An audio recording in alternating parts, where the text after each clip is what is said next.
Ayang, awak tahu tak ada rumah 20 minit je dari Puncak Alam, tapi vibe dia lain macam. Ada orang cakap tagline projek dia Sintex Bestari Jaya untuk semua.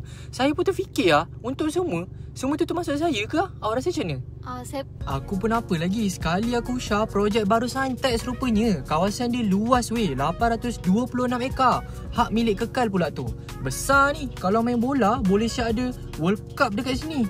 Weh, aku tak puas hati. Aku terus masuk sales office kat Ijuk ni. Diorang explain lokasi dia dekat gila. Lata, WCE, semua 10 minit. Kalau kerja KL, boleh balik cepat jumpa family.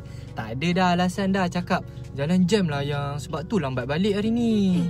Yang paling best, sesuai untuk semua gaya hidup. Dekat dengan kedai makan, sekolah, klinik. Senang cerita nak semua benda ada lah. Nak bawa family healing pun senang. Kalau single pula, at least dekat dengan pasar raya. Tak ada alasan lapar makan Maggi je tiap malam. Tapi paling aku terkejut weh, rumah teras 2 tingkat, ada 4 bilik tidur and 3 bilik air. Sebab harga pinjaman dari around 200k je. Kat Selangor weh, harga macam ni memang dah rare. Kalau nak compare dengan harga nasi lemak sekarang lah kan. Aku rasa baik aku beli rumah dulu dari beli sambal sotong kan. So kalau korang tengah cari rumah, jangan tunggu lama-lama. Sintex Bestari Jaya ni tengah hot selling tau. Cepat-cepat lah korang book, nanti boleh jadi jiran aku. Bolehlah share sikit wifi tu nanti So korang cepat-cepat korang beli sekarang.